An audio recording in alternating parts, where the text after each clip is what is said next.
Hello, rock stars. Welcome to In the Pit. I'm your host, Rick. And this week I have a dear friend of mine. He's probably been on this show more than anybody else. Please welcome to the nightmare, Brian Huey. How are you, my friend? I'm awake and sure? feeling good. Feeling good.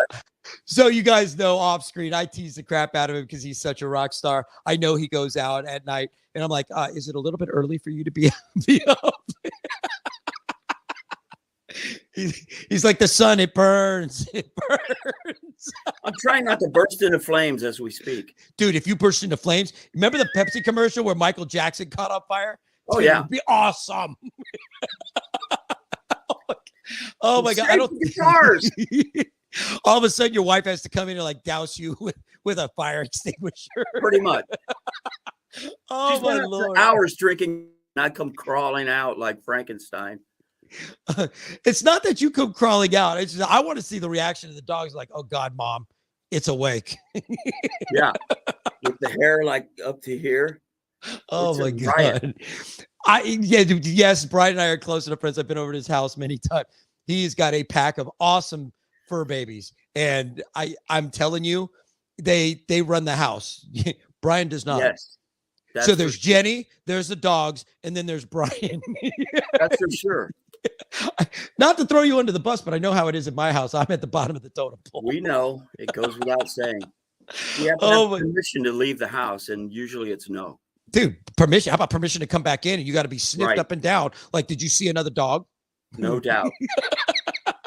Yes, we are dog lovers. If you couldn't catch that, so, dude, Sonic Temple. You guys have been quiet of late because of COVID and the incredible adventure that the whole world is on right now.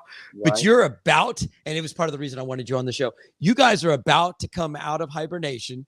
You're about to throw down on one of the biggest shows in DFW on April 2nd with Rocket Queen DFW. Dude, I'm excited about this show. It's going to be insane. Oh my God. You guys, I mean, when you, the band, when you guys said, hey, we're doing this show, what was their reaction? It was time, given the months gone by that we haven't even really hung out or been in rehearsal. And the minute that I said that John had approached me about doing this, and, I get on the phone with Kenny and then Sean and the new guys. And it's like, when is rehearsal?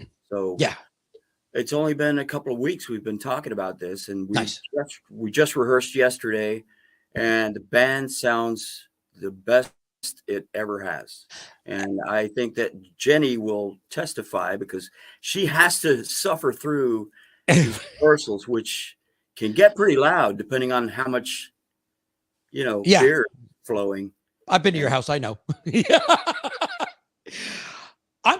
Here's my question though. Do you ever find sometimes when you take a hiatus and you come back, it's almost like you never stop practicing and you're tighter than ever? It's the weirdest freaking anomaly. Yeah. The old cliche about just like riding a bike. Oh my God. It's weird. But when it clicks that well, everybody starts tipping back the old, sauce. Beverages. Yeah. And it starts stretching into the evening, and pretty soon you look at the clock and it's like, you guys got to get on the road and get home to your wives. But I just mean the magic. It's like, okay, I haven't seen you guys in a couple of weeks or a couple of months, and you get in there and it's like nobody misses a beat, and you know that it's magic. Like everything is in time, it's tight, it's raw, it's explosive, and you're just like, I wish we were on stage right now. Oh yeah. And it takes a couple of hours after that just to wind down from. Oh my God. A couple of guys like to hang out and talk a little bit afterwards, and discuss details. And it's like, it's exciting. You don't have to go home, but you can't stay here. Right. But it's like a post-show high. And for those of you that are musicians, you know what I mean. Those that are not, when we play a show, we're so jacked up on adrenaline. You come off stage, I get home at 2 or 3 in the morning. Yep. And sometimes it's 4 or 5 before I really fall asleep. And the next day is, a blur because you sleep half the day away. And when you go on the road, you play late, you party, you get back, and then you got to go to the next place, next town and play. And it's okay when you're young, but when you're old, it hurts. I'm just saying. I know. And you have to pace yourself because you are on that adrenaline high. It's a drug. It's intense. Oh my God. And all of our friends in the scene understand exactly what you just said. Oh, yeah. And then all of our wives have to live through it too. And there's still some of them who are trying to adjust. Okay. I've talked about it for a long time, and I think I seriously am going to I think I'm going to reach out to 3 or 4 of the wives, and not just female. There's a couple guys that are band husbands as well. What they go through, and this is just on a local level, not even national, international, local level, go through putting up with all the crap that goes into Yep. Yeah. Amy will tell you, I am a bear the day of show because I wake up and come about noon, my brain goes into showtime. Oh yeah. I got to think about gear. I got to think about what time do I need to leave the house. So I got to, prep everything, load up, roll out of here, get to the club, set up, sound check. I mean, and she's like, make sure I feed him because I'm like a effing gremlin. If you don't feed me and you don't make sure I'm hydrated and get me a cocktail, I literally am a gremlin, but not the happy little gremlin fuzzy guy. I'm the mean one with the mohawk. Absolutely. In addition to, like you and I, we take the day off before show day sometimes. A lot of times. I usually do because I have to load most of this stuff in here, pack it all up first, make sure I'm not missing anything, forgetting some gear, and then have it ready to go out the door the day of the show. And I have to pace myself doing that. And, it's just a 2 or 3 day process. And then Jenny's asking me questions. Did you eat anything? Well, when have I had time to have lunch? Yeah. And she'll always make sure that I'm, like you said, hydrating. That's Amy. Yeah. Having some food. And I'm like, I don't have time for that. Wait a minute. Don't make that mistake again, because that's bad. And that's why national touring acts, they have roadies, because the artist doing it night after night after night after all night. That work by yourself. You can. You can. When you're in your 20s, it's easy. And and that's why you see these drummers and I'm still that guy. I play a 4-piece. It's because I can still manage it. I can't imagine having it. And some of my friends have these huge, beautiful drum sets. But I'm like, can you imagine moving all that crap? No. I don't think so. Well, and we had my buddy Todd from Houston, who built all my cabinets. Oh yeah, was here last year when we played Gas Monkey. Yep. And now it's called Amplified. Right. But that was one of the last things we did last summer. And then he was saying, let's take all the cabinets. You need 2 full stacks. And I'm saying, we need your truck because mine's full already.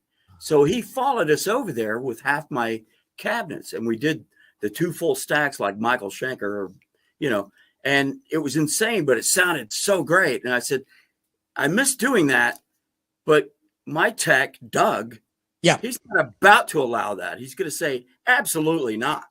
You're not going to add more gear. Can I just say, if I was a guitarist like you, I would be going direct and be like, I'm not hauling all this crap. If I could get away with that as a drummer, I'd be like, I ain't bringing all this crap. I'd be going direct. Sorry, guys. There are a lot of reasons why we still do amps on stage. I know. Sonic Temple. But we won't bore everybody with that. The guitar players know, especially the people who know me, they get it, but they're shaking their head every time they see us. They're going. I just feel bad for Doug because of how much crap he's got to move. Like, holy hell.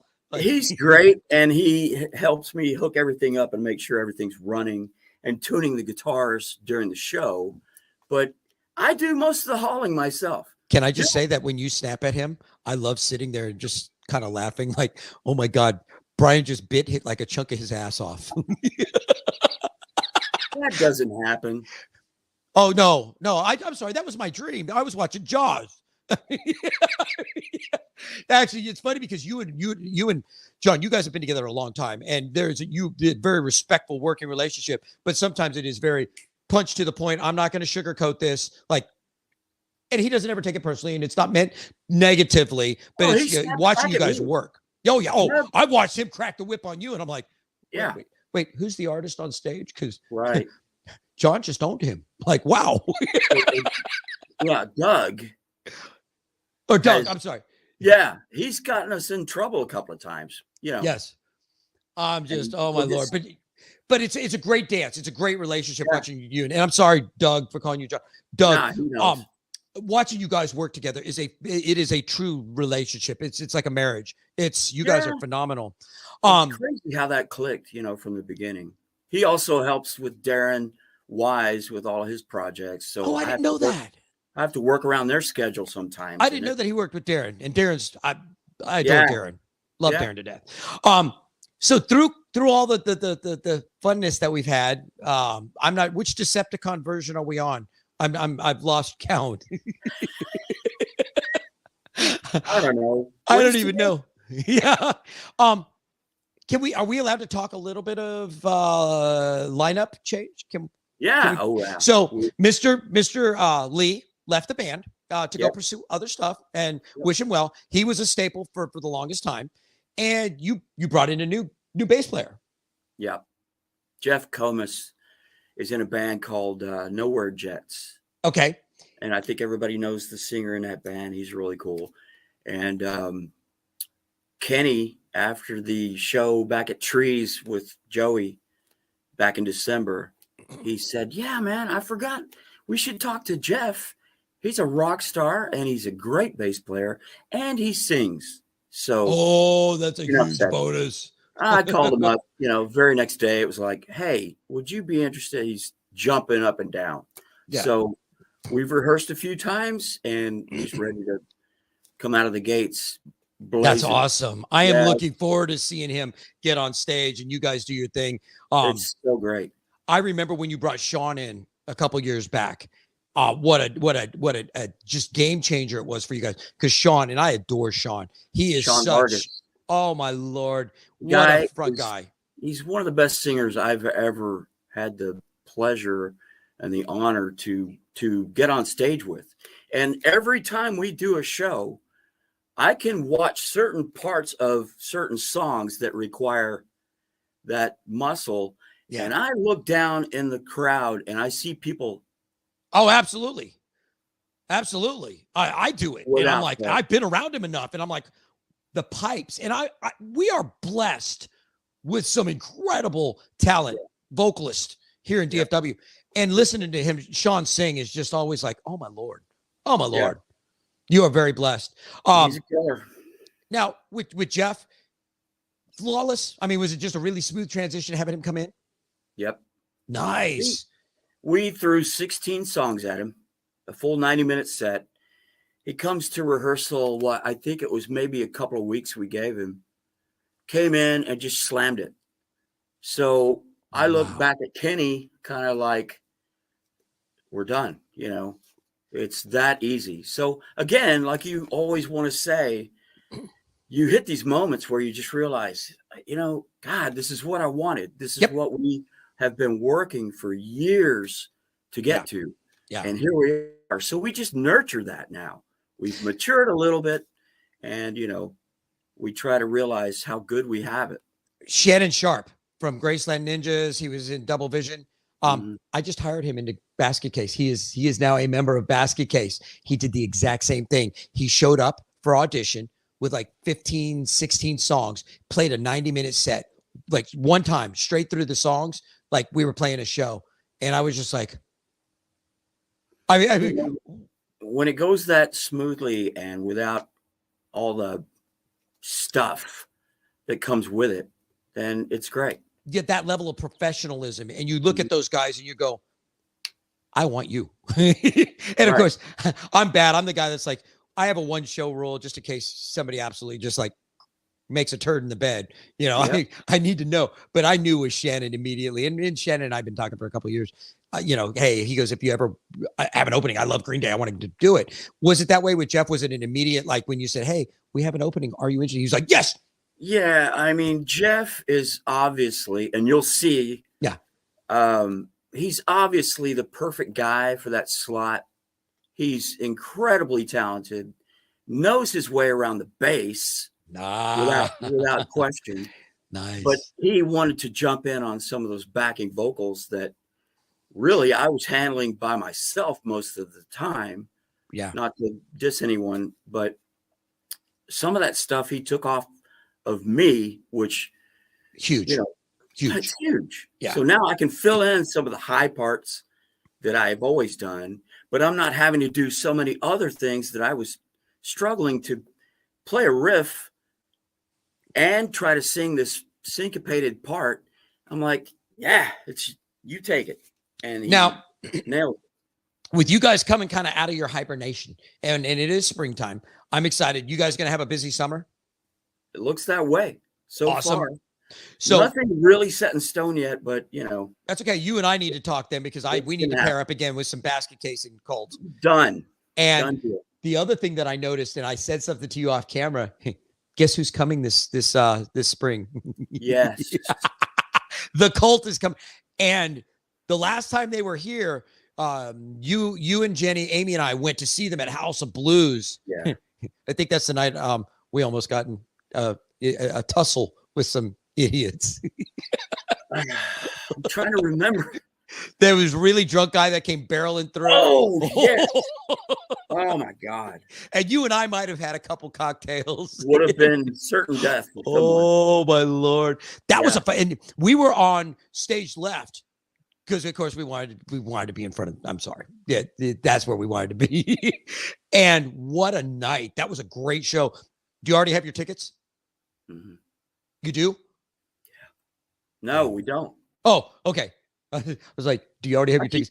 I keep thinking we've ordered them, and then the week goes by, and it's like somebody else mentions it, and I'm like, Amy and I don't have our tickets yet either, and that's one that I don't want to miss. So we're gonna have to get some tickets and within the next 24 hours, it's done. Yeah, that's exactly right. Like I got to double check the date on that. I want to go see them again. It's May 23rd, is that right?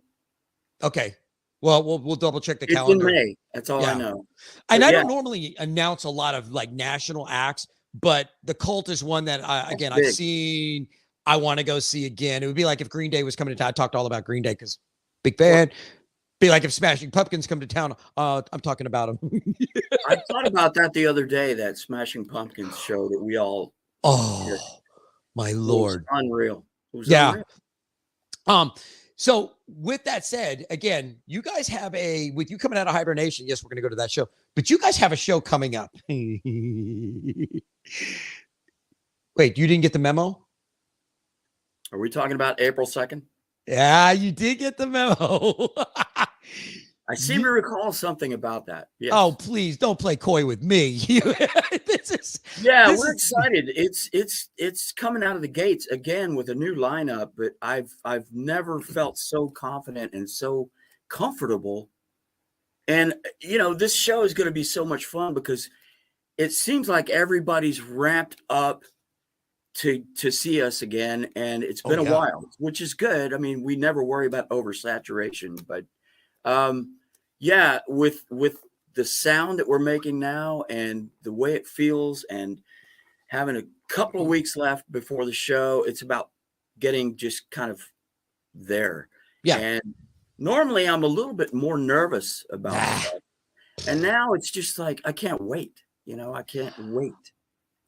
I was recently talking with Jeff DeYoung, because he played with one of the Fleetwood Mac tributes. You and I were both there, and he said he came up to me and he said he was a little nervous, because it was his first night on stage with them. And I looked at him, and I'm going to tell you the same thing. Like, have you played your guitar before? Yeah. Right. Then shut up and get up there and do it. There's so much that you already know about that, and when you get to the show, it's about a buildup to do what you're there to do. And once you're in it, once you're playing the songs, it just goes right through you, and things change like in a split second. By the time day of show arrives, once the clock starts running and you're loading gear, you don't have time to think about, am I ready? Can I do this? No, stop. It's all done. It's done. You are from the Apollo 13, Apollo 11 movie where, they're like, 13, hold on. You're already heroes, man. You're just along for the ride at that point. It's a couple bumps and you're hauling the mail. And that's literally, you are the clock's ticking. You are running. Just do the show. And it's funny because I love Jeff DeYoung a lot. He is a hell of a guy. And it's like very sweet. And again, he's a hell of a drummer. And it's like, brother, I've seen you too many times. Don't even put that doubt in your head. You know what you're doing. Clocks, you're already on stage. It's done. Go play rock star. Kind of like we were talking about earlier, when you have that energy that we've obviously had for years and years and years, you get to a place where you've learned to hone that. And that's what all the professionals talk about. Take that energy and focus it into that lightning bolt that you're going to crank up, and it happens. I always call it the light switch. It's like when it's time to go, it's go time. Yeah. I flip the switch, and I've done this me personally. Everyone's a little the second switch. Yeah, not the red button. Don't touch the red button.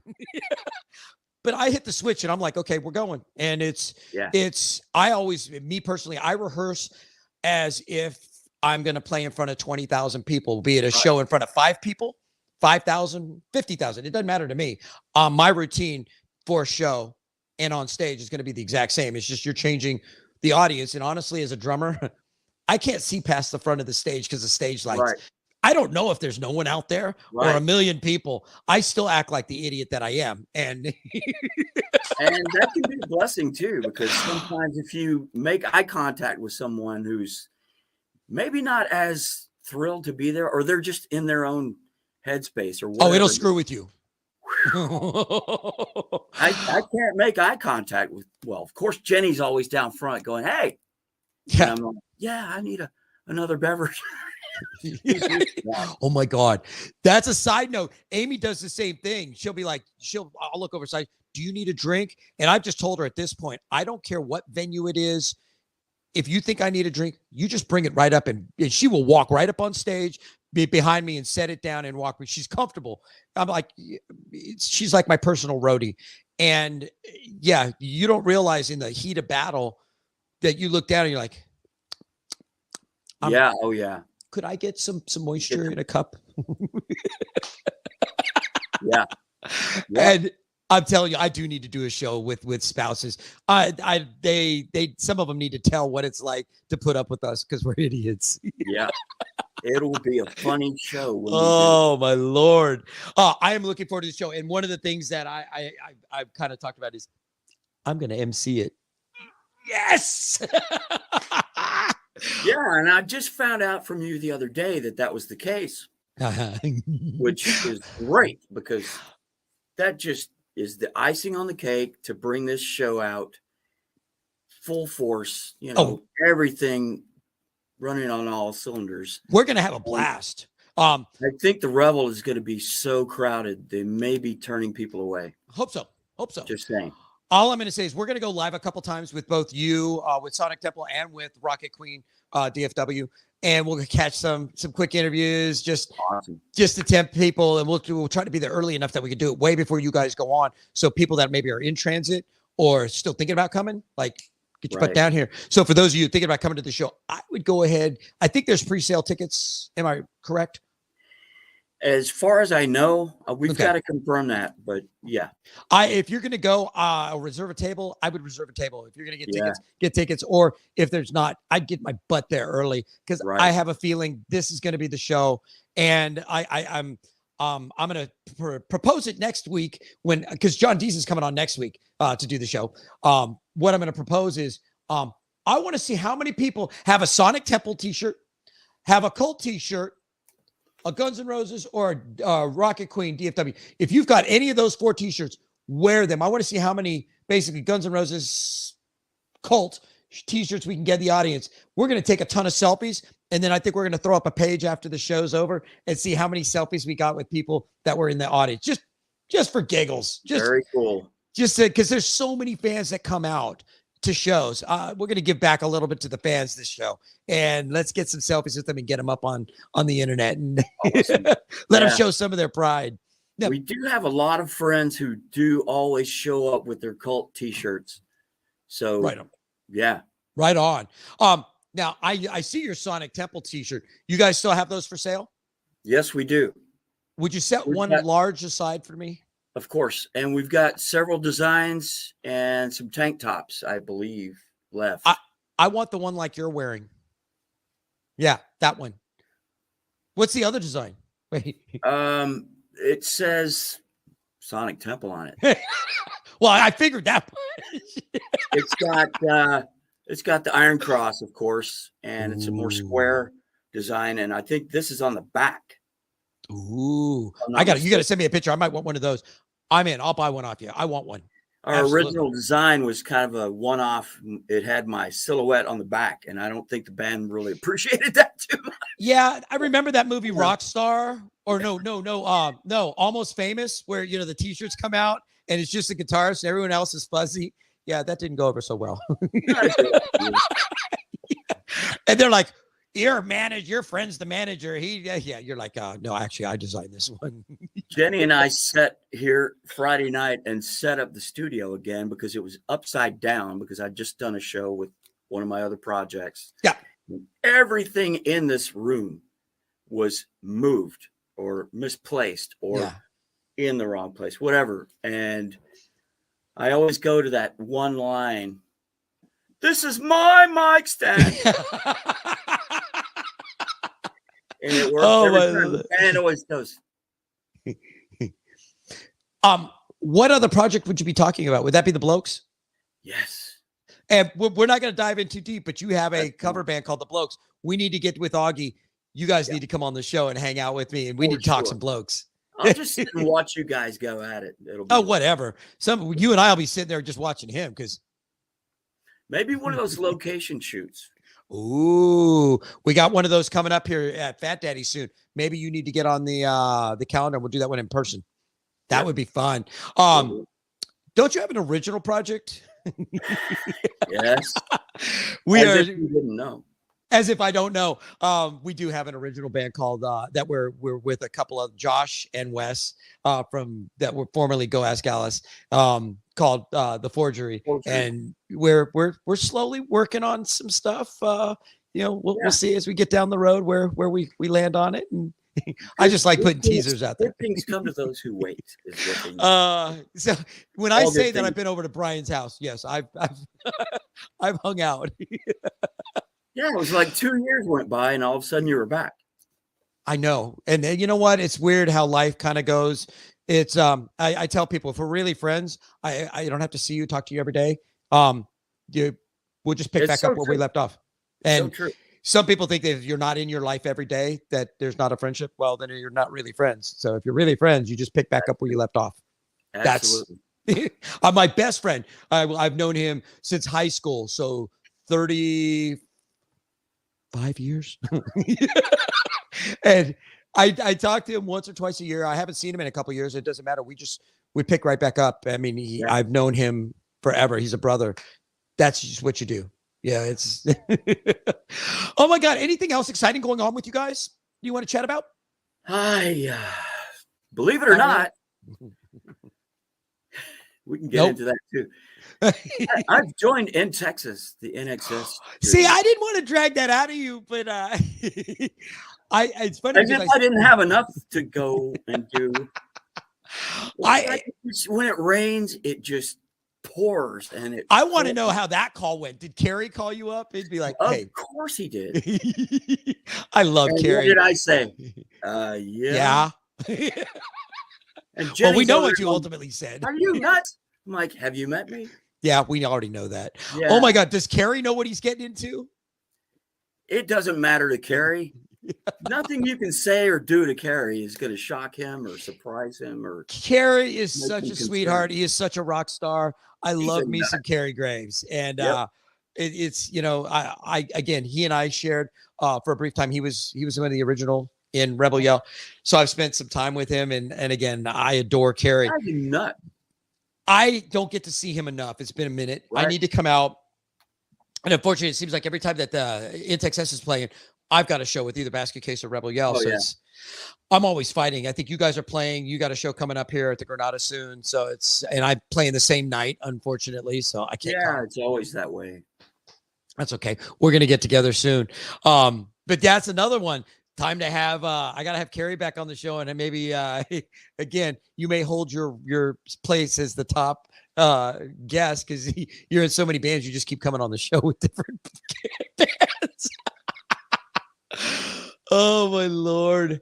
Man, it has been a pleasure. It is always a blast. I think it's funny that, we're constantly like this, but we never really get to stop. We need to stop. We need to make time for a brunch, a dinner, cocktails, dancing. I don't care. Get the wives, and we need to go out. And we keep saying it. The wives are so good about. Yeah.